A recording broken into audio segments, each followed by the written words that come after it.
Hello everyone, welcome back to Yu-Gi-Oh! GX Tag Force by Definitely Not Mr. Sandman. I'm Agoro. Nosferatu! And for this episode, we've decided we're going to go around and duel some of these random Sliffers to earn more DP, so we can get more packs of the Fusion and Elemental Hero sets. And hopefully get 10 wins in a row so we can buy some of those Wave of the Future packs. Yeah, that would be quite nice. They're real nice with some of the things I'm seeing around. Yep. So let's start here with this no-name. Figure we might as well fill them in since we've got a bunch of question marks. Yikes. Oh, hello, I'm Gyri. Gyri? Bob. Nice to meet you. I'm sorry. I'm always really jumpy. I'm gonna call him Gary, you call him Bob, we'll confuse him, he won't even know what his name is. Okay, it's my turn. Oh, did I jump the gun? Yeah. Love that. We have to decide who goes first. Okay, he decides. Now I can make it his turn. Alright. I was really hoping you would pick to go second. I was too. I can't lie. Almighty Queen. Alert Queen? Cosmo Queen? I was thinking Cosmo Queen. Hopefully not Ruin. Oh, That we'll would find be out. something. Cosmo Queen would also be something with that very high attack stat. Yes, but Cosmo Queen's defense will likely be lower. It's a bit lower than most of the heroes. Wait, I'm forgetting. Does Thundergun go based on attack or defense? I think it's attack. Ah, that's unfortunate. Mudball Man!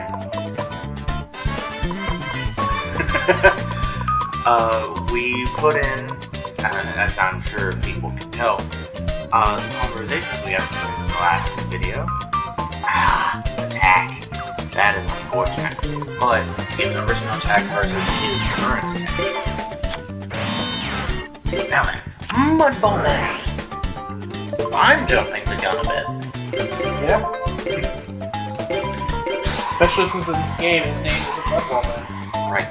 Mad Ballman! Elemental Hero, Madball Man. As it's known now, it's Mudball Man, which makes a lot more sense. Elemental Hero, Matt Damon! I promise this Elemental Hero deck isn't set up for specifically defense. That would make for some very long duels, despite what it may look like right now. Yeah, we've seen what defenses do when it's the two of us. No one gets past it. Including us. Eight forces followed by tributing for Succubus Knight. Succubus Knight could be a lot more threatening. Yeah. That A-Force isn't gonna be For now. I mean, Mudball Man doesn't think it will be, but... correct. But let's keep in mind that A-Forces counts for spellcasters as well.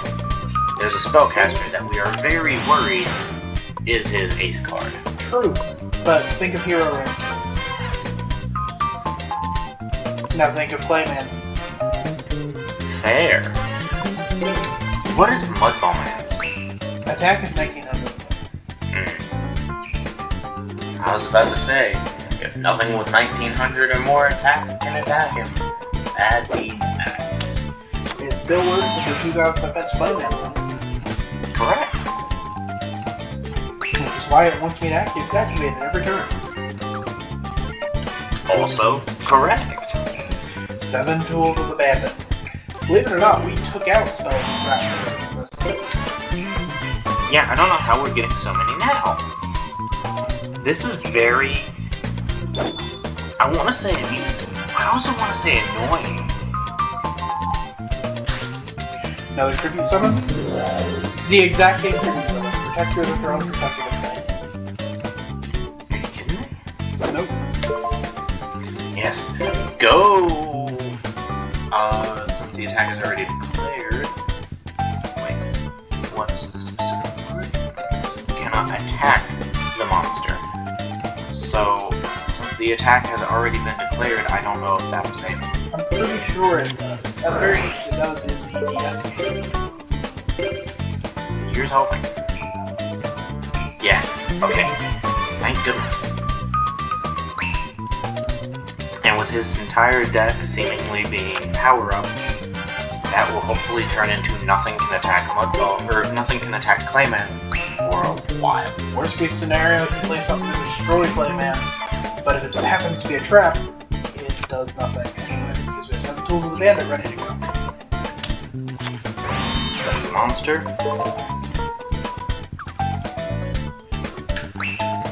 Alright.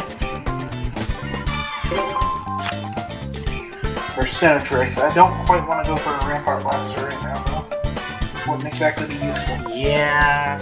What are our face downs? We have, Waboku and 7 Tools. and also Hero Hero Emergence. Alright. Well, if we can get Warrior Returning Alive, or O Oversoul, or Fusion Recovery, Rampart Blaster would be great.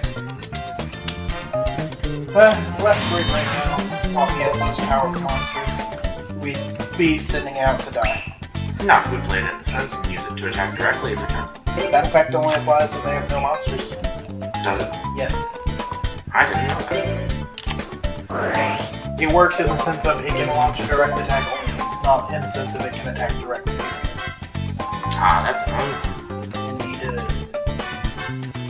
Having said that, I'm still going to go for Clayman in case we have to draw upon a Squishman later.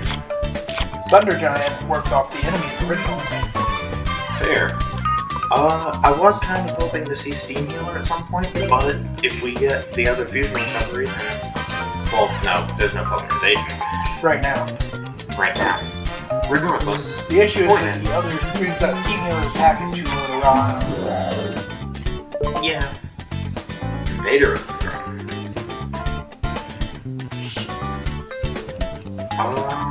They get to steal one monster from our field.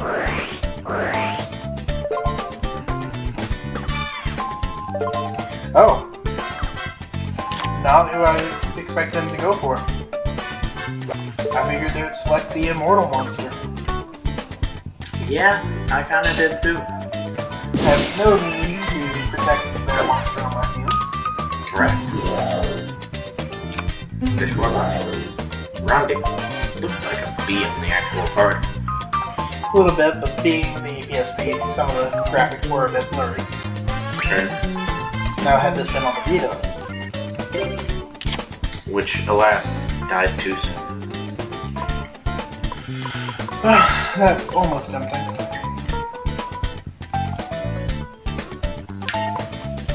Technically, if I fusion summoned Rampart Blaster, I could tribute Clayman and hit for Blade Edge, which would be the most powerful monster on the field, tying with Mudball Man at the moment, I believe. The unfortunate part is, that would get rid of our Immortal. Yeah. Rampart Blaster is still not helpful. Yeah. Even if I could summon two.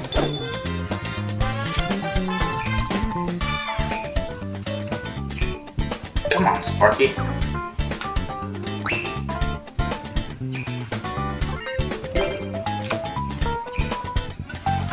That might be a little more helpful. Not especially. Because of those numbers. I could get rid of this, deal 900 damage on top of it, which would be 1300. Which would also decrease all their monsters by 200. That would still leave them at 2250 Yeah. or 2500. I'm seeing what you're saying. I'm just saying, you know, it is slightly more useful. So what I'm going to do is I'm going to take one of the extra Penetraxes and set it, so I don't have to discard the turn. If only we could draw Skyscraper. Yeah, that would be a lot more helpful right now. Yeah.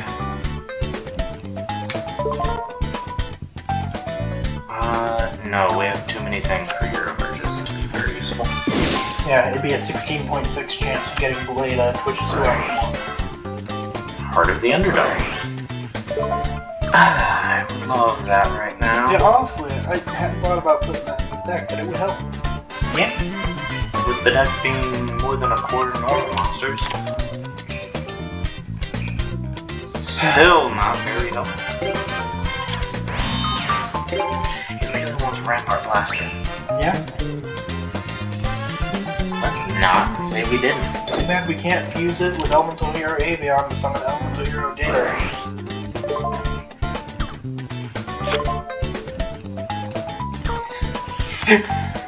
That's what it would come out to, and you know it.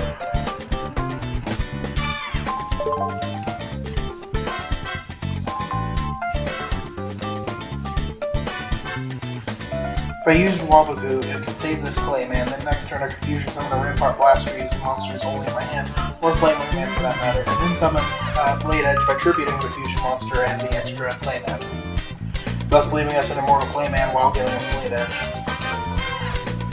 Question is, do I want to do that?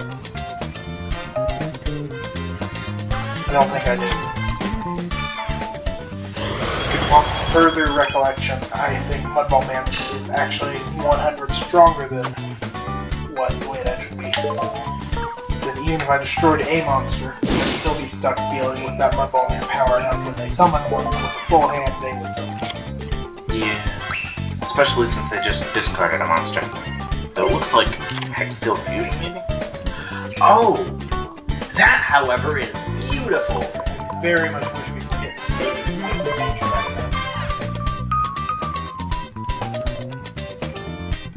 Avian versus Tinatrix. What? Clayman, And Bubble Man. working in the swamp, Working in the swamp. gains all the attributes. All cards that have been banished return to the graveyard, or no, to the Return to the deck. deck. Each monster card with the same attribute as this card on your opponent's field. Attack of this card increases by 300. And we know they have Amethyst Earth. That sounds fine and dandy to me. Sounds beautiful, man. And we don't have to get rid of our Immortal Clayman to do it. This is an even better setup than the actual Thunderjaw, assuming that trap isn't something stupid. But even if it is, I can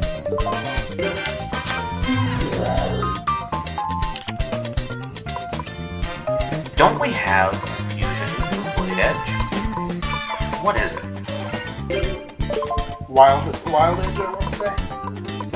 See, that's what I think. It doesn't seem to be in our deck, so either we don't have it, or Or I we haven't didn't put it in. That being said, we only have one Wild, so it's not likely that we would be able to do much with it anyway. Well, no, but having it would still be nice. Let's get our Mudball Man. More importantly, let's get the strongest monster they have off the field. Because now I don't have to be concerned about finding a way to get Blade Edge out. However, Blade Edge would still be nice as a piercing damager. Exactly. Hard to remember though. It's entirely possible to get my deck out since he's using that. Another Succubus thing. I just hope there's no Exodia in this deck. Yeah, same. This would be a perfect moment for present card. Polymerization. Present card, for anyone who doesn't know, makes the opponent discard their entire hand and draw 5 more cards. Queen's Double, Hime for Empress Judge.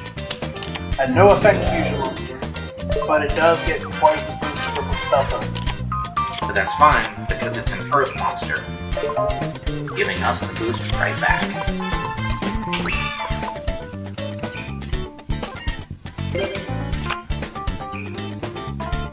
And a Bubble Man. Yeah, but I don't want to get rid of the Immortal Clayman for the sake of that. True, but if we set Polymerization And set that. and Bubble Man, if they choose to attack, we immediately get Blade Edge. Indeed. I can even save the Bubble Man too, if I want to use Waboku. Correct? And now we don't have the back row to worry about. For clarification, by the way, our fusion monster's name in the game is Elemental Hero Eric Sheeler. Not quite sure why, but in the TCG, its actual name is Elemental Hero Electrum, and it originally released as a promo card through McDonald's. I didn't know that. It was the very first one I got from that set too. I also wound up getting Trachodon, Practical, and I want to say Metal Dragon came that way. Might have been Kaiser Dragon. Ah, perfect. I didn't see the attack declared. I want to make sure. I'm not saving the both things. Ah, but you missed the timing for Hero. I did forget about Hero Emerges. My bad. Not too much of a loss though. Not much. Still kind of upsetting. I was really hoping to see Blade Edge do some work.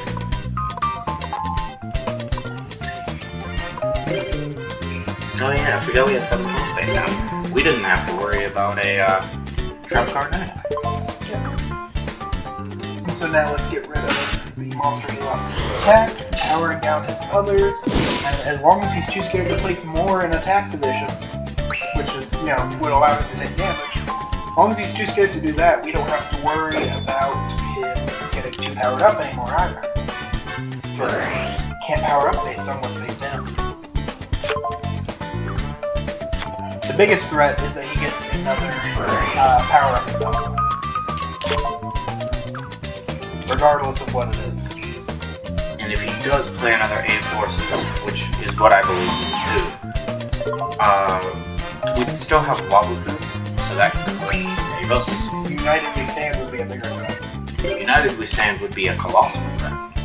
Less so with that. Yep, but since our field's full, we can't play it. Yeah. Very unfortunate. Yeah, it really was a massive mistake with Hero Emerges, but it's not the worst mistake we could have made. No, it definitely is not. Especially since the odds of him decking out are getting more and more likely. Deck out, for those who don't know, is the term applied whenever you run out of cards in your deck, at which point, if you try to draw, you automatically lose the game. Yep. Very unfortunate. It happens all the time. It's unfortunate how often it happens. Oh, I could summon Wild Edge if we had it in the deck. Is Wild Edge the one that gets to attack every opponent's monster? That would be very helpful. I think it is, which is even more upsetting with the fact that it's not in the deck for some reason. Yeah, I'm checking that out after this duel. It's upsetting in general that we aren't getting any useful monsters, however. Let's attack one of his face downs. Princess of Tsurugi. That might hurt. That's gonna hurt a lot. It's like I stubbed my little toe on the table. Which runs me into another fear. Less of a fear while her field is full unless she already has one face down. That name might look like it's trying to say girly, but it's apparently not. I think I was more sidetracked by the number of women he has in his deck. Fair. Not that there's anything wrong with that. Yeah, Wild Edge is the one that can attack all monsters once each. Which means it would be very nice to have her. That makes this so much more upsetting. Well, with any luck, maybe we can draw a Necroshade. Ooh, that would be lovely. We've got Mariner and Mudball Man. And Steam Healer, but Steam Healer. Steam Healer's not exactly the strongest. At this specific point, it may be useful, though. Because we did lose a chunk of life points on that Princess of Tsurugi. Fair. And between Shrink and Waboku, we'll be able to protect it for at least 2 attacks. And if they can't take it out in those 2 attacks next turn, we can then throw down negate attack to help it. Also correct. Which cuts straight to the end of the battle phase. Waboku will protect it for an entire turn, so we won't use Shrink next turn so if we use Waboku. We can protect it for at least 2 full turns and have Shrink going for it after that. I like this plan. It has nothing to do with my insane love of everything Light Pain and Yu-Gi-Oh! Also, depending on what we draw, that may also leave us with only Blade Edge in hand. Plus, even if he steals Electrum here, based on our field, Electrum would be at 3,500. Yeah. And shrinking that would put it at 1,750 if it tried to attack Steam Healer. Which it would only be able to attack Steam Healer. Meaning we now have a defense against them stealing Electrum too. Yeah. And that would give us 2,900 life points. Yes. So really, we are in very good shape. Especially since we have a monster that can't be destroyed in battle, and he doesn't like having it done. Yeah. It is unfortunate we wound up facing a deck like stall this much right off the bat, though. Because we're 20 minutes in, this is the only feature. Which is sad, but it is interesting to see all the different beast decks. It very much is. Setting another monster, It was a different game back then. it really was. Now you can hardly do anything because everyone has negation, negation, negation, and negation. Imagine if we had Plasma Lens. That'd be nice. And with 3 attacking monsters now, and the fact that A-Forces does not give defense, we're wearing away at their field. If we could really get negate quickly. attack out of hand and lure them into an attack, we could still get Blade Edge out. That princess is going to be annoying. Yeah, we're gonna take a lot of damage, but at least we're gonna heal a little too. And the longer we have Steam Healer out, the more we get to heal. If memory serves, I believe that was the third Princess of Cerulean. It was. How much attack they gain doesn't matter at all when they're in defense position. And now, the attack gain is... That. They must have gained one back, but had it not been for Steam Healer, good of monsters. Correct. However, because Steam Healer's gained us roughly 2,000 life points, as long as he can't flip another Princess of Cerulean on us before we gain more, we're good. That was definitely the third. Yeah.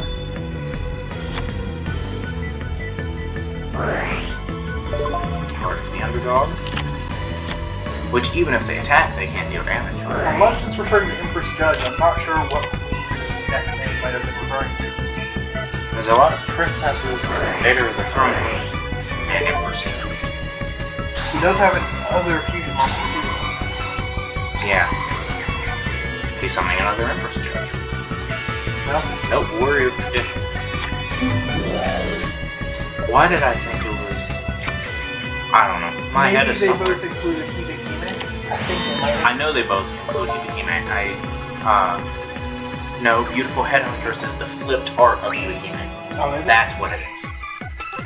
Because in early Yu-Gi-Oh! They didn't have too many ideas for art, so a lot of normal monsters were themselves again, but with flipped and color changed art. Let's see. See, I knew that about some monsters, but I don't know all the variants. I I'm don't pretty know sure what it Headhunters and Hibikime were flipped art. is. Regardless, gave us plenty of life points if they put it out. Because it had less defense than the other has a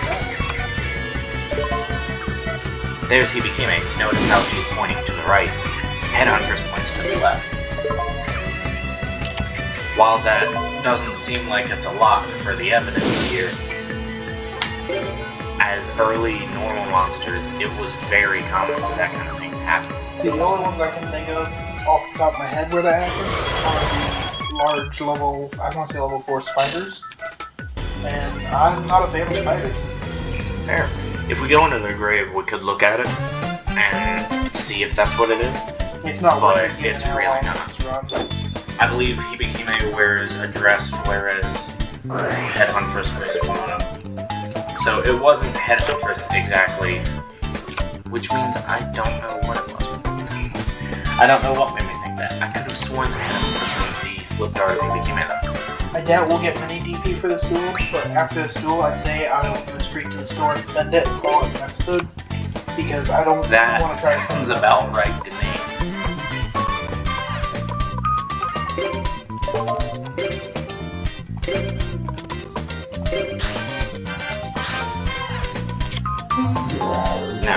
go piercing or gain life?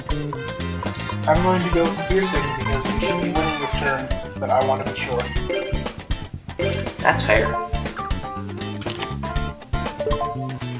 Hex Steel Fusion.